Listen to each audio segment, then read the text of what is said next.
Bismillahirrahmanirrahim. Assalamualaikum warahmatullahi wabarakatuh. Alhamdulillah wassalatu wassalamu ala khairi khalqillah wa nuri arshillah wa bahri ilmillahi sayyidina wa syafi'ina wa maulana Muhammad ibn Abdullah wa alihi wa sahbihi wa man tabi'ahu wa walah.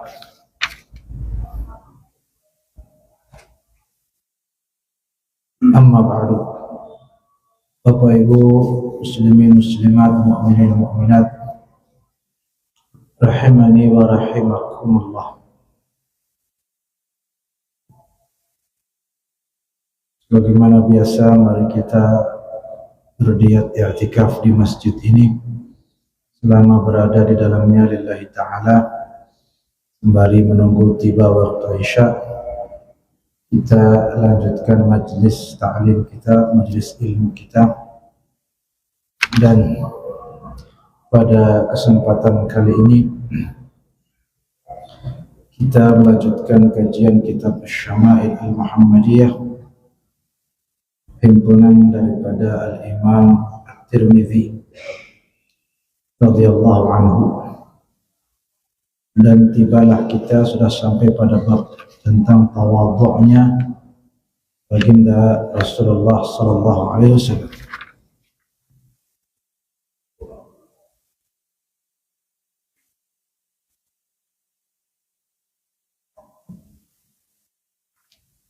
Dikatakan wa bihi ilaihi qala haddatsana Sufyan bin Waki' قال حدثنا جميع ابن عمر ابن عبد الرحمن العجلي قال أنبأنا رجل من بني تميم من ولد أبي هالة زوج خديجة رضي الله عنها يكنى أبا عبد الله عن ابن أبي هالة عن الحسن ابن علي قال سألت خالي هند بن أبي هالة وكان وصافا عن حلية رسول الله صلى الله عليه وسلم وأنا أشتهي أن يصف لي منها شيئا فقال diriwayatkan dari Imam Al-Hasan bin Ali. Imam Al-Hasan bin Ali cucunya Nabi, putra daripada Sayyidina Ali dan Siti Fatimah. Beliau Al-Imam Al-Hasan pernah bertanya kepada paman beliau yang bernama Sayyidina Hind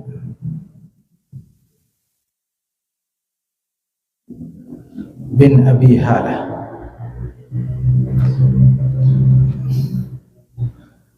Jadi Hind bin Abi Halah ini adalah putra dari Sayyidina Abu Halah, yang mana Abu Halah ini suami Siti Khadijah radhiyallahu anha sebelum baginda Nabi sallallahu alaihi wasallam. Jadi Abu Halah suaminya Siti Khadijah punya putra namanya Hind, laki-laki. Maka Sayyidina Hind ini putranya Nabi juga. Putra apa kita bilang? Mana? Ya, putra beliau. Putra ya? Iya, putra. Anak tiri kita bilang? Bahasa kita anak tiri. Dan anak tiri ini otomatis pamannya Imam Hasan, pamannya cucu Nabi. Nah, Imam Hasan bertanya kepada pamannya itu yang bernama Hind tadi, yang anak tirinya Nabi. Ya, sampai di situ kita bisa ambil pelajaran bahwa ya tetap rahim itu tetap harus disambung, baik itu beda ibu, beda ayah, beda apa, tetap itu harus diperkuat persaudaraannya. Tidak baik membeda-bedakan atau menjaga jarak. Oh, dia bukan seibu dengan saya misalnya. Tidak ada begitu diajarkan oleh Nabi, oleh para sahabat. Semuanya ya masih keluarga. Dan yang ditanyakan oleh Imam Hasan ini tentang sifat Nabi. Karena Imam Hasan kan ditinggal Nabi wafat pada usia beliau yang masih kecil, sekitar 3 atau 4 tahun. Jadi enggak banyak bersama dengan Nabi, tetapi sangat cinta kepada kakek beliau, sangat sangat cintalah, sangat merindukan dan sangat mengikuti jejaknya. Bahkan fisik pun sangat mirip, terutama Imam Hasan ini. Dalam beberapa riwayat, Imam Hasan cucu Nabi ini yang paling mirip dengan Rasulullah SAW secara fisik maupun akhlak. Nah, beliau bertanya kepada paman beliau tentang sifat Nabi. Jadi, wahai paman saya Hind bin Abi Halah,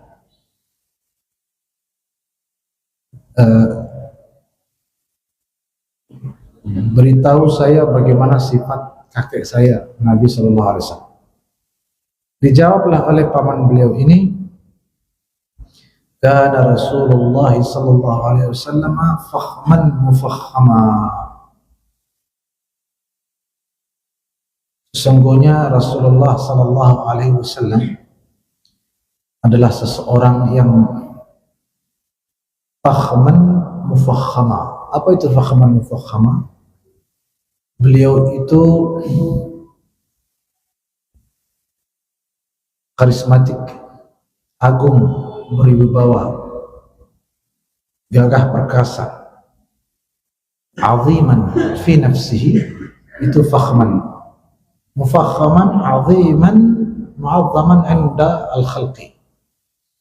Fakhman itu mulia di sisi Tuhan, mufakhaman mulia pula di sisi makhluk. Sallallahu Alaihi Wasallam. Maksudnya apa? Ini juga pelajaran. Sebagai seorang hamba Allah harus terus berupaya, berikhtiar, beribadah dan lain sebagainya agar menjadi mulia di sisi Allah.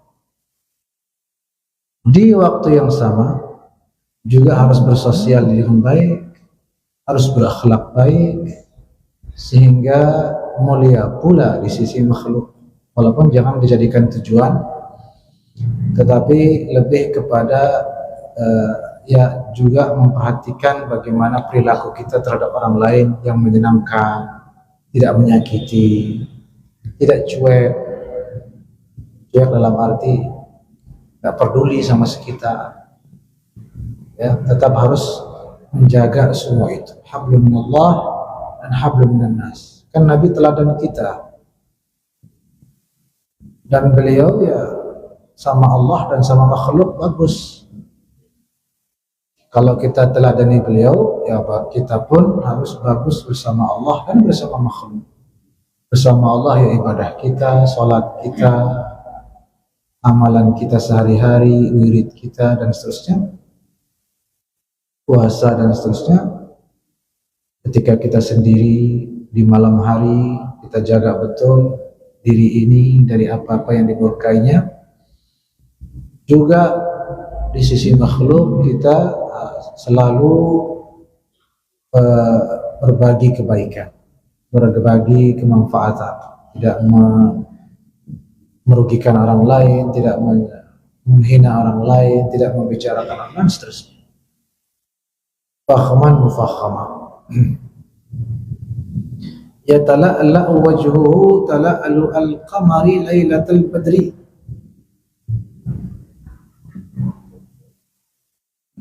wajah beliau bersinar-binar, bercahaya sebagaimana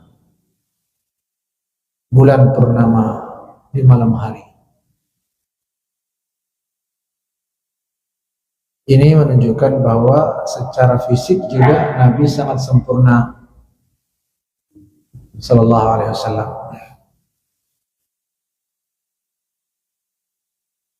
Selain itu juga para sahabat memuji beliau.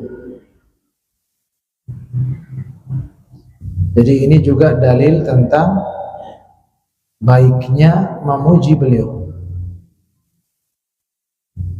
Banyak pujian-pujian kita dengar bagus dan harus kita dukung, harus kita resapi, harus kita hayati, harus kita ikut melantunkan. Banyak digubah oleh para ulama kita kasidah-kasidah, syair-syair yang memuji Nabi. Semua itu ada dasarnya, banyak dasarnya. Para sahabat rata-rata suka memuji Nabi. Dan tidak ada pujian yang berlebihan. Supaya tidak ada yang berpikir boleh memuji Nabi asal jangan berlebihan. Itu kita jawab, tidak akan pernah ada pujian yang berlebihan terhadap Nabi. Tidak ada. Seperti apa pujian yang berlebihan? Yang ada semuanya kekurangan. Apapun pujian kita kepada Nabi, itu tidak mewakili kemuliaan Nabi yang sesungguhnya. Karena Nabi yang dimiliki Nabi jauh lebih tinggi dari apapun isi pujian kita. Ini sahabat bilang wajah beliau seperti rembulan, seperti bulan purnama. Mau bilang berlebihan? Tidak mungkin. Ya Rabb, semoga kita dapat memandang wajah beliau di dunia dan di akhirat. Amin ya Rabbal Alamin. Qala al-Hasanu, Imam Hasan berkata, "Fakatamtuha al-Husaina zamanan." Apa yang aku dengar dari paman itu, aku sembunyikan dari saudaraku Al-Husain, Imam Husain, dalam tempo yang cukup lama. Tsumma haddathtu, lalu kemudian aku beritahu saudaraku ini tentang Nabi, sifat-sifat beliau tadi. Fawajadtuhu qad sabaqani ilaihi,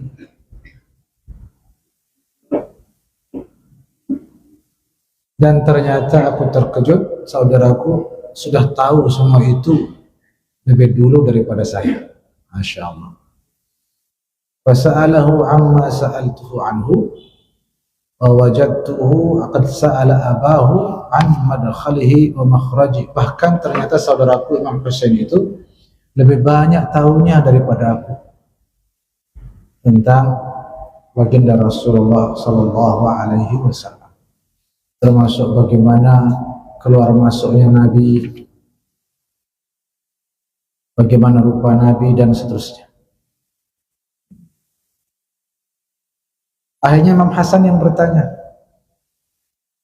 Jadi Imam Hasan bertanya kepada paman beliau. Lalu Imam Hasan sembunyikan dari Imam Husain. Lama kemudian Imam Hasan cerita kepada Imam Husain. Ternyata informasi Imam Hasan lebih lengkap. Akhirnya Imam Hasan pun bertanya kepada saudaranya, kalau begitu coba kasih tahu saya lagi apa yang pernah kau dengar tentang Nabi. Dan kepada siapa engkau bertanya? Kata Imam Husain, saya bertanya kepada ayah kita langsung, yaitu Imam Ali. Imam Ali. Tapi begitulah beliau-beliau ini bertanya ke banyak orang yang pernah sezaman dengan Nabi. Tidak puas nanya ke satu orang, nanya ke sana lagi, nanya ke sana. Itu bentuk kecintaan, bentuk kerinduan, dan itu sangat baik. Kita sudah jauh dari zaman Nabi. Mau tanya ke siapa, tanya ke ulama, kadang-kadang sungkan, kadang-kadang malu, kadang-kadang dan sebagainya. Maka muncullah inisiatif yang baik salah satu inisiatif yang sangat baik, peringatan Maulid, yang mana kita sudah masuk bulannya, sudah masuk bulan Rabiul Awal ini, bulan Maulid, salah satu tradisi warisan para ulama yang harus dijaga dan dibersihkan dari hal-hal yang sekiranya menodai. Ya. Yakni peringatan Maulid Rasulullah SAW. Karena di momen-momen itu atau di momen ini, momen bulan Rabiul Awal ini, umat Islam diajak beramai-ramai menghadiri acara-acara dan diservis di acara itu dengan berbagai santapan dan lain sebagainya, supaya mau datang memuji Nabi, mendengarkan sifat-sifat Nabi, mendengarkan sejarah Nabi dan seterusnya. Maka itu tradisi yang baik. Tentu tidak baik jika hanya di bulan Rabiul Awal saja. Itu sebabnya peringatan Maulid juga diwariskan oleh para ulama, itu tidak hanya di bulan Rabiul Awal. Kitab-kitab Maulid seperti Maulid Al-Barzanji, Maulid Tibai, Maulid apapun lah, Mudhi'ul Lami', Simtud Durar, itu dibaca oleh banyak umat Islam sepanjang tahun, tidak mengenal waktu.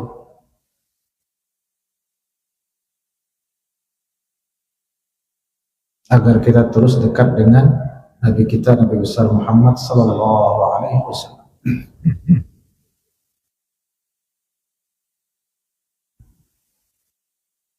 Nah, Imam Hasan bertanya kepada Imam Husain, "Wahai Husain, kalau begitu ceritakan kepada saya apa yang pernah kamu dengar tentang Nabi, tentang kakek kita." Tapi mohon maaf, walaupun saya menerjemahkan tentang kakek kita dan di riwayatnya, di redaksi hadisnya nggak ada kakek kita. Jadi Imam Husain tidak pernah mengatakan kakekku di riwayat ini dan di banyak riwayat lain. Imam Hasan pun begitu. Kakekku melakukan ini, ya. Kakekku berkata. Tetap qala Rasulullah sallallahu alaihi wasallam. Rasulullah berkata, Rasulullah melakukan. Tadi anak tirinya Nabi tadi yang namanya Sayyidina Hind bin Abi Halah juga berkata begitu. Kana Rasulullah sallallahu alaihi wasallam fakhman. Rasulullah itu begini, Rasulullah begitu, mulia, agung. Bukan ayah tiriku begini begitu. Ya. Bukan bapakku begini begitu. Istri-istri Nabi juga gitu. Jarang, mungkin hampir tidak ada riwayat Siti Aisyah memanggil Nabi wahai suamiku.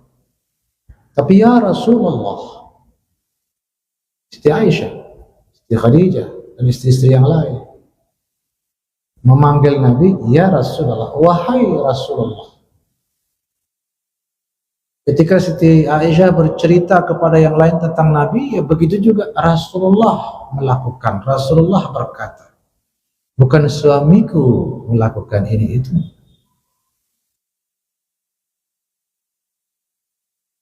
Apa maksudnya terus? Kalau kita mau simpulkan, apa yang bisa kita petik? Tidak baik gitu memanggil suami-suamiku, bukan. Tetapi dalam konteks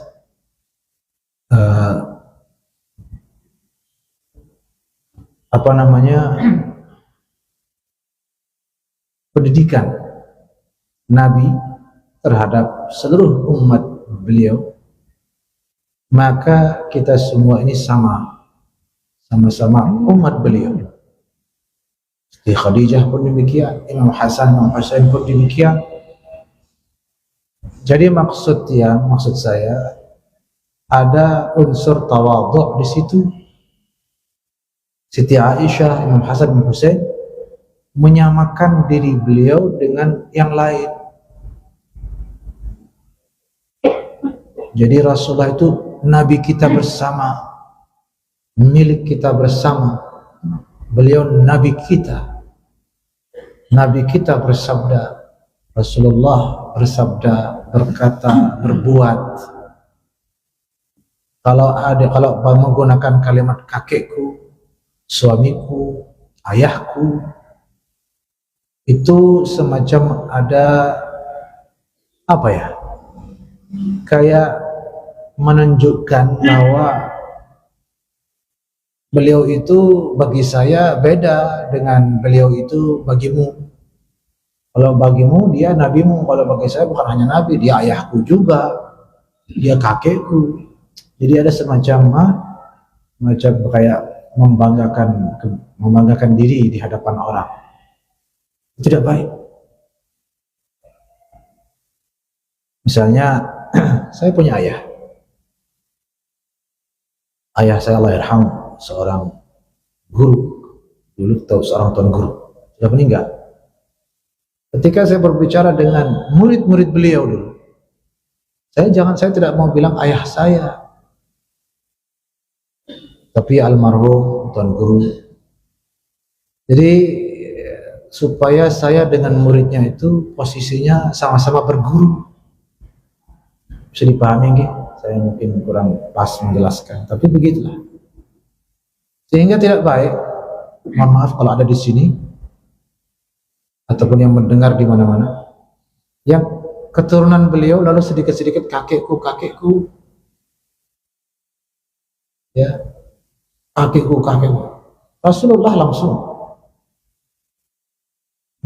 ya, kakek kami, ya, itu kan kenapa harus diumumkan gitu? Udah Rasulullah saja. Ya, dasar dikit-dikit kakek kami. Seakan-akan kami itu beda loh dengan kalian. Kami ini keturunan Nabi. Itu jangan ada begitu. Rasulullah langsung.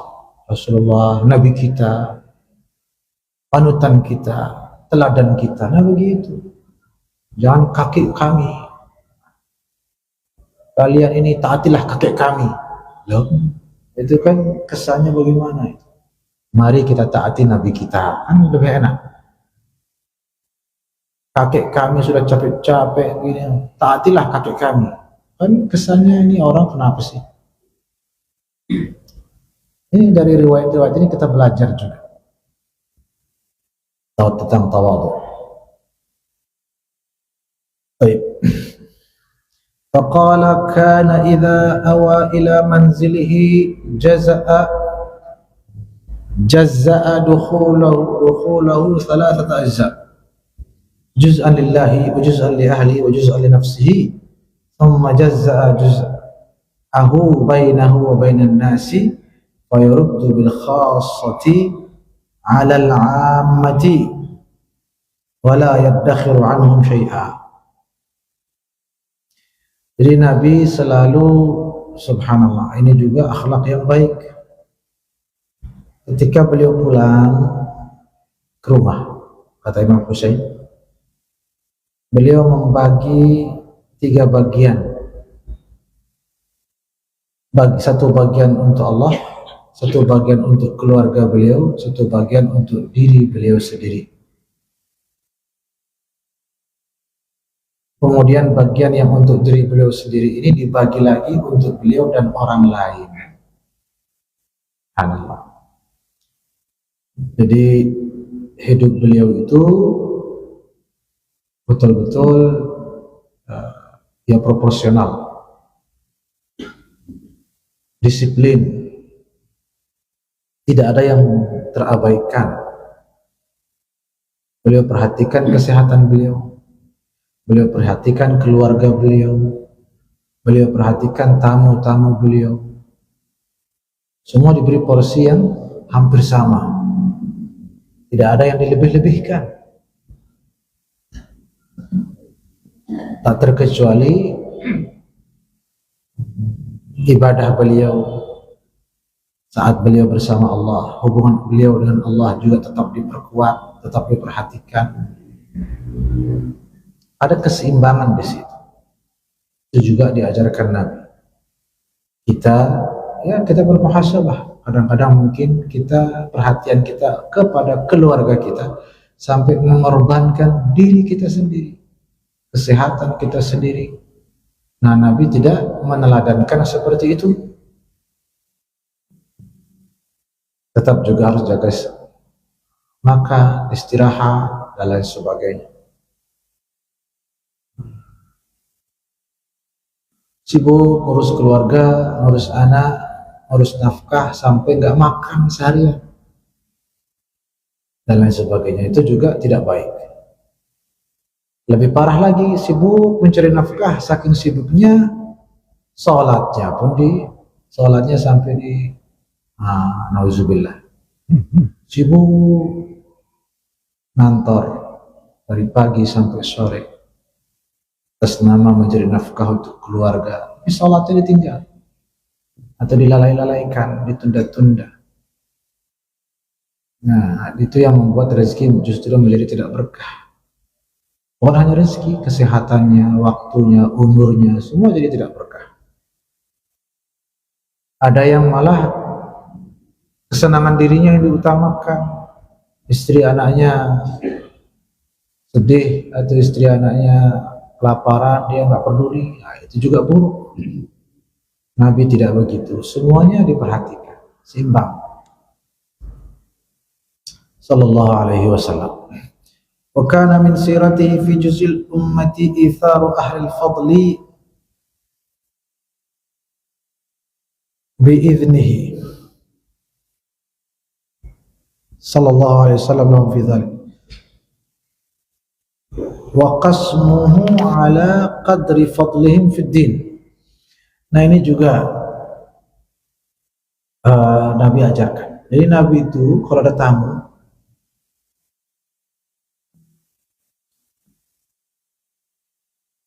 ada orang-orang yang memang diprioritaskan, didahulukan, diberi jamuan lebih, yaitu ahli fadli.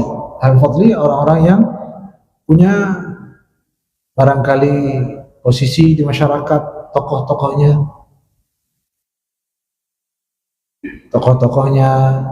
atau yang tua-tua. Misalnya bertamu nih, ada yang tua, ada yang muda. Yang tua itu diberikan perhatian lebih. Perhatian lebih maksudnya ya pelayanannya.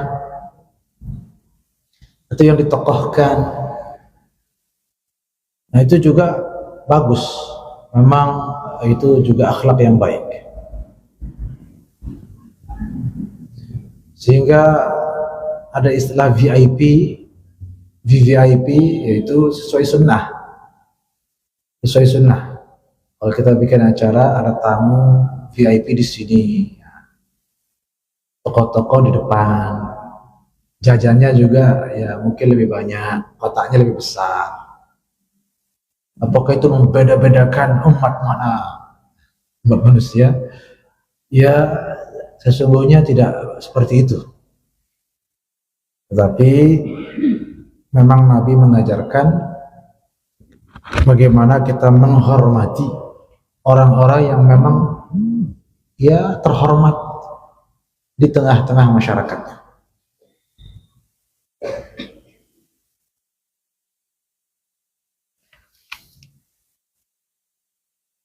Tapi tentu tanpa memandang sebelah mata kepada yang lain. Jadi tetap yang lain yang bukan tokoh, yang bukan VIP mendapatkan perhatian juga, mendapatkan pelayanan juga, mendapatkan jamuan juga. Ada porsinya masing-masing. Jangan yang tokoh kita sambut dengan hangat, kita jamu, yang kita tidak kenal atau orang biasa, kamu pulang aja dah. Jangan begitu. Atau tidak diperdulikan sama sekali, atau disuruh nunggu di gerbang, nah kan nggak begitu juga. Tetap dipersilahkan, hanya saja ya itulah, masing-masing ada porsinya sendiri-sendiri. Ara qadri fadlihim fid din. Nah, yang diprioritaskan selalu oleh Nabi, kalau dari tokoh, itu tokoh agama.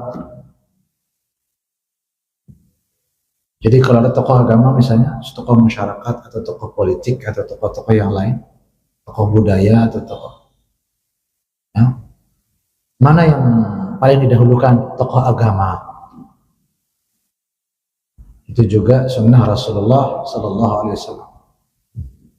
Kalau berpidato, beri sambutan atau apa, yang kami hormati, biasanya mungkin pejabat disebut pertama, atau kepala desa atau apa, camat, baru para ulama belakangan. Nah, itu tidak sesuai sunnah Nabi. Nabi kalau mendahulukan tamu-tamu beliau dari segi pelayanan, penjamuan dan lain sebagainya, yang paling atas, yang VVIP lah, very very important people, kan gitu ya,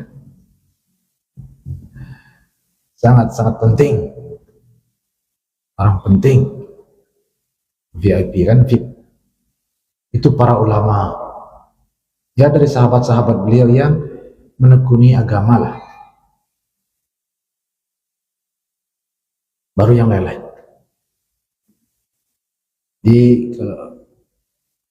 Jadi yang afdal, yang kami hormati, guru kita misalnya, ada seorang ulama di situ, Al-Mukarram, Tuan Guru misalnya, para ulama kita, para panutan kita, teladan kita, baru kemudian yang kami hormati pula siapa, jabat, tahapan. Faminhum dzul hajati wa minhum dzul hajatain wa minhum dzul hawaij wa yatashaghalu bihim wa yashghaluhum fima yuslihuhum wal ummata min mas'alatihim anhu. Di antara tamu-tamu Nabi itu beliau perhatikan mana yang hajatnya satu, hajatnya dua, hajatnya banyak. Itu juga menjadi perhatian. Mana yang didahulukan, yang lebih banyak hajatnya atau lebih apa ya istilahnya, lebih berat mungkin, itu yang diutamakan, kan begitu. Baru yang hajatnya lebih sedikit atau lebih ringan, itu juga diperhatikan oleh beliau. Wa minhum dzul hawaij wa yashghaluhum fi ma yuslihuhum wal ummata min mas'alatihim anhu. Kalau yang datang ini bertanya, kan beliau kan seorang nabi, didatangi para sahabat untuk bertanya, ngaji, ada masalah, itu beliau menjawab dengan jawaban yang yuslihuhum wal ummata. Selalu jawaban yang beliau berikan kepada mereka, jawaban yang tidak hanya untuk mereka, tapi juga untuk umat. Diberi kata kunci, diberi kaidah, diberi rumus, sehingga tidak hanya untuk kasus yang datang ini saja, tapi juga untuk umat seluruhnya yang sekiranya kasusnya serupa. Dan itu yang datang ini pun disarankan oleh Nabi, dipesankan oleh Nabi, sampaikan kepada yang lain. Apa yang aku berikan ini, apa yang aku jawab ini, ajarkan ini, ajarkan juga kepada yang lain, supaya yang lain tahu. Sebarkan ilmu lah, kira-kira begitu. Wa yaqulu liyuballigha asy-syahidu minkumul ghaib. Nah, itu beliau bilang, wahai yang datang mendengar langsung dan menyaksikan langsung, sampaikan apa yang kalian terima kepada yang tidak datang, yang tidak sempat datang, supaya yang di luar sana juga ikut belajar, supaya yang di luar sana juga paham ilmunya dan lain sebagainya. Wa ablighuni hajata man la yastati'u iblaghaha wa innahu man ablagha sultanan hajata man la yastati'u iblaghaha thabbatallahu qadamayhi yawmal qiyamah. Dan yang di luar sana, lihat bagaimana Nabi memperhatikan. Nabi itu ya, itu prinsip keadilan begitu. Nabi bilang, ini yang datang apa masalahnya? Oh begini, jawab begini solusinya. Nah, solusinya ini pahami dengan baik dan pahamkan kepada yang lainnya. Di luar sana mungkin ada yang sama pengalamannya seperti kamu, bantu dia. Gitu. Jadi ada pesan-pesan begitu, ditekankan begitu juga. Dan yang di luar sana yang ingin sekali menyampaikan satu masalah baru, tetapi tidak mampu menyampaikannya ke sini, coba kalian yang sampaikan. Tuh kata Nabi. Jadi Nabi tidak hanya memperdulikan masalah orang yang datang, tapi yang datang ini juga ditanya, coba yang di luar sana pernah nggak kamu dengar masalah-masalah yang dialami saudara-saudara kita di luar sana? Coba sampaikan ke saya. Nanti kamu yang jawab ke mereka. Nah, itu seperti itu. Lalu kemudian Nabi bersabda, man ablagha sultanan hajata man la yastati'u iblaghaha, barang siapa menyampaikan kepada penguasa masalah rakyat yang mana rakyat ini tidak mampu menyampaikannya, mengadukannya kepada penguasa, lalu disampaikan oleh kita, thabbatallahu qadamaihi yaumal qiyamah, Allah akan kokohkan, tegakkan posisinya kelak di akhirat. Nah, jadi itu juga bagian daripada menolong saudara-saudara kita, yakni menghubungkan, mencarikan solusi, saling membantu. Dan kadang-kadang orang hanya mengurus dirinya sendiri. Itu pesan di sini yang sangat penting. Jangan urus diri sendiri, bantu orang juga. Kita punya link ke pemerintah, orang lain tidak punya link. Ya udah kita urus diri sendiri, biarkan mereka. Tidak begitu. Nabi tidak mengajarkan begitu. Orang tidak punya jaringan, orang tidak tahu di mana jalurnya atau apa. Bantu dia. Sini kamu apa masalahmu, nanti saya sampaikan. Itu juga akhlak mulia baginda Rasulullah Sallallahu Alaihi Wasallam. Makanya yang dekat-dekat dengan pemerintah, ya, yang dekat-dekat dengan pemerintah, jangan hanya ngurus perutnya sendiri.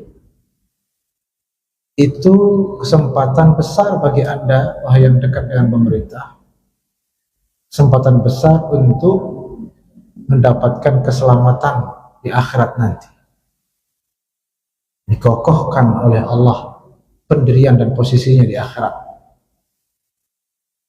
Dibikin tidak getar.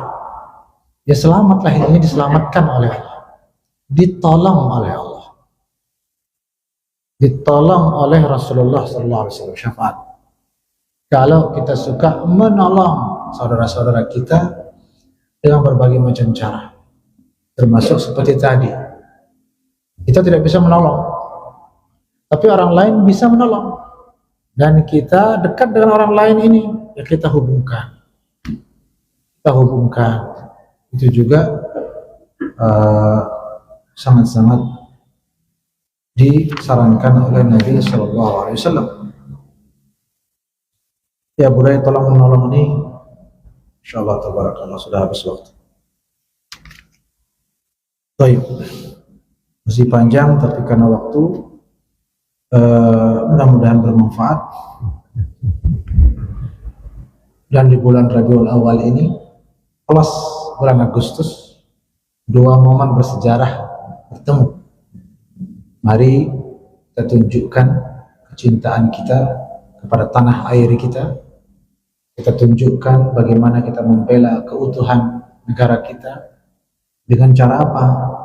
Dengan cara kita meneladani, memuliakan, mentaati, menjalankan sunnah baginda Rasulullah Sallallahu Alaihi Wasallam. Mudah-mudahan amin ya rabbal alamin. Terima kasih. Semoga bermanfaat. الله الموفق والهدي إلى سبيل الرشاد. السلام عليكم ورحمة الله وبركاته.